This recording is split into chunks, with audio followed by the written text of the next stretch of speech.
Okay, you guys, welcome back, all your friends. Currently, I'm inside. Wife's outside doing some more chinking, but I'm going to show you how to build a hearth for your wood stove.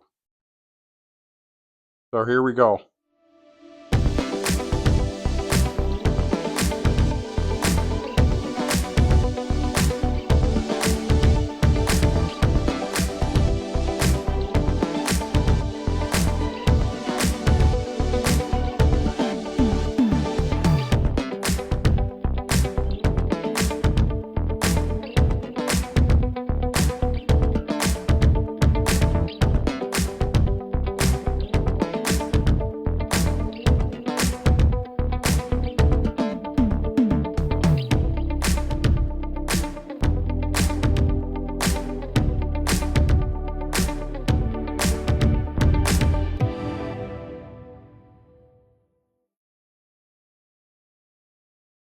Okay, currently, you guys, so I had to get the wood stove in here, and you got to build a hearth for your wood stove. You don't want to just set it on the floor.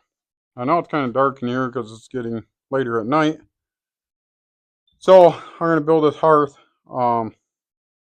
Here currently is my wood stove. Not sure, like I said, how good you can see it. This is old Canada made wood stove. I forget the name brand, it's done gone. Ugh, as I trip over the ladder. But not sure if you can see it. But right there, you can see the fire. There's glass right there and you can see it. You can also cook on top of here. Or if you want, you can open it up like that and you can cook right there. It's made to do that. And then this side right here, we can't see. But this side opens up and then the door is right there to feed the wood. So what I ended up doing for this hearth was we brought in the wood stove and set it down on the floor, and there's a spec. Most of the time they're on the back wood stove or the instruction manual, or if you got to get a permit. Either way, look it up, it'll tell you the measurements away from everything, combustibles and pipe away from the wall. Most generally, the pipe's got to be 18 inches away from the wall or anything flammable. So we set the wood stove down where we want it to be, right here in this corner. And then use some blue painter's tape. I think it's laying here on the table somewhere. And we taped it out. Figured out exactly where we wanted it. And then I started building it. I don't know if you can see. But we didn't want a square corner right there, so I did 45 that corner. And the problem we had was this log cabin. You could not measure off the walls. You cannot measure out from there and over because that's a round log. You're going to end up with wrong measurements all the way across. So we had a little difficulty there, but we finally figured out. We went off the subfloor here, found out that last of the sheet, wherever it was, and measured back because we know that's completely square, level, true. The floor is all correct. So we measured back and then figured it out. So what you do is you just build yourself a box, and then I figured out where my legs for my wood stove is. Well, first put the wood stove there, figured out, measured 18 inches away from the wall. Actually, I went 20 or 22 inches away from the wall. Extra room from the end of the stovepipe there to the wall. You don't want it too close. You don't want your place to burn down. Then you'd have a bad day. So, figured that all up. Figured out how big I want it, and make sure outside your door of your wood stove, you got to have a certain amount of room there too, so no hots fall out the door and catch the floor on fire. This has got to be non-burnable. We decided on going roughly about 8 inches. These are 2x6s. So I built this frame, put it all in here. That's a piece of plywood that I'm going to put down. there. There'll be plywood across here, and then outside here, there's that's a piece of cement board. And then I've been slowly collecting rocks from Lake Superior. So we're gonna do Lake Superior rocks on this and up the back wall to where the chimney pipe's going out. So this probably a two-part series. So I'm just showing you guys where I'm at right now. And the wood stove here. Yeah, got this from well, a guy my wife knows. He bought it brand new, 70 something. He used it. Good wood stove. For this cabin, it'll heat just fine. Nice radiant wood stove. So excited about getting this hooked up. Here is fall time of year, so we got to get it done. Like I said, so let me get this board down. You see the framework there, how to kind of do it. I guess if you kind of wanted to, you could put some insulation in there. It wouldn't hurt nothing. I don't have any and I'm not going to, so. Anyways, so I'm going to flop that board down, screw that down. Hey guys, so. Okay, so we got the floor all secure in here. There's going to be, what do I call that? Concrete board. We'll go over the top of this. And then we're going to do our stone or whatever over the top of that and on the face. But because I do not want to go through the roof. I do not want any possibilities of holes in my roof or leaks or anything. So I do not want to go through the roof. Like everyone keeps telling me, I know people say it's good, it'll work. I don't want to do it. I'm going through the gable end here. So the stove will be here. It's going to go up and go through the gable end. Obviously there'll be a thimble that goes through there. I don't have that yet. Otherwise I'd be putting that in. But, so this part of the wall, sounds like it's starting to rain again. This part of the wall is going to be all stone. Like I said, I've been collecting rocks from Lake Superior. You can legally take so much. So, it's been taking me a while. So, what we're going to do, probably put the board there and it'll hit me in the head, probably. Somewhere. We're going to stud in this wall. So that way, it'll give me the air gap between the logs. So I'm making a studded wall. And then the cement board will go on that. So that way there's a gap between here. None of this get warm.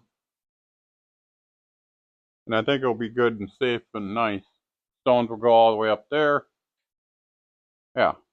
So now, I'm going to build this outside. Because the cabin's kind of getting plugged up. And then I'll carry the wall inside. I guess I'll build it on the porch because now it's raining. Should be pretty simple.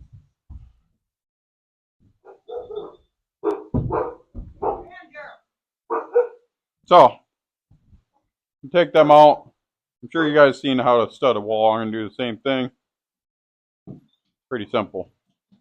Okay, so we got the studded wall all in there. And one piece of concrete board up. So, because I wasn't thinking, I didn't buy enough. So we got to get more concrete board, 2 more sheets, because this stuff comes in 3 foot by 5 foot pieces. 2 more for the floor. Or 2 more for there. But this will give a good barrier of heat barrier and an air draft thing, not draft, but anyway, it'll work. But this probably be a 2-part video or something because I got to get some more material and we got to do some more. Probably won't have time this year to get the stones in it, but that'll be coming.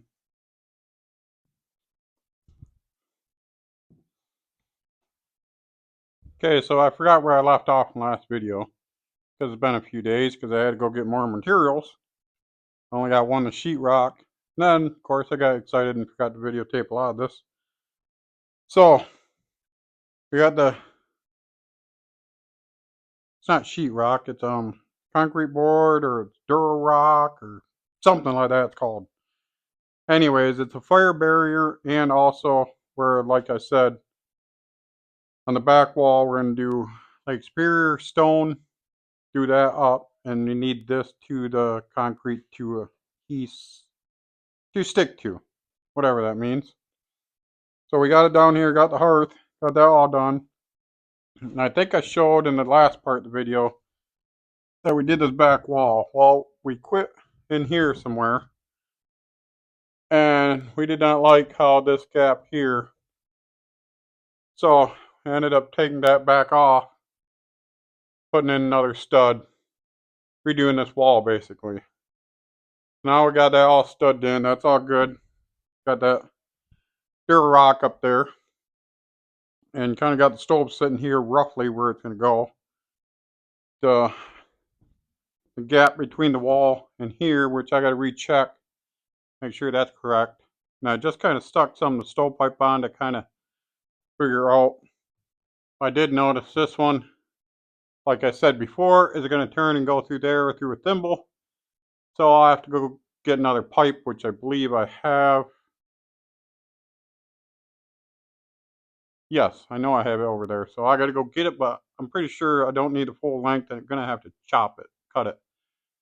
This is going to have to be higher than a thimble through there, and we're going to end up with rock board up there too.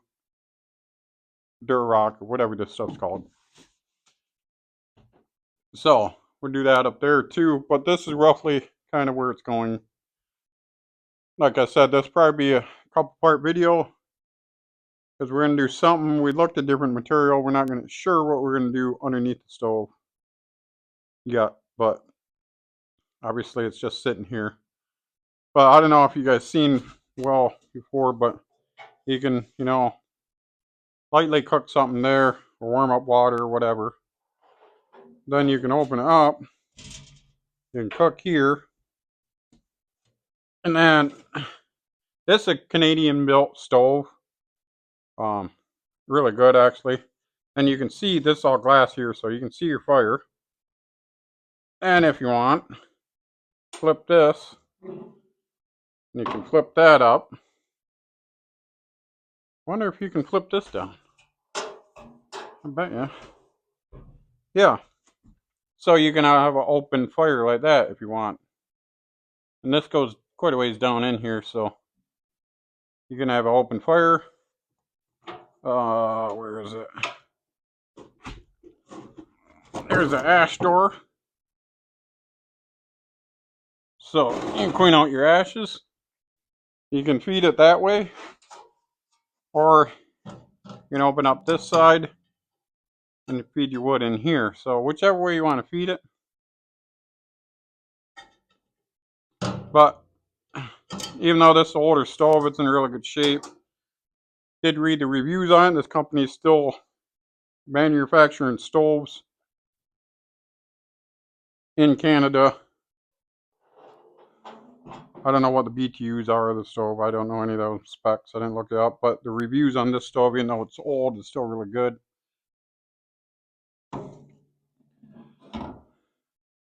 So I think this will be...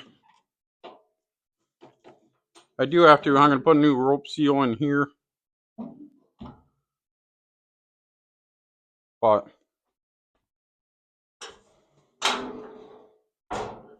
like I said, that's pretty much... I'm going to do another part on this, installing the hearth and the chimney and stuff. Another part 2 of this, so stay tuned so you can watch that. But I know I didn't show everything, but hopefully you guys kind of got the idea how I built this and what's going on here.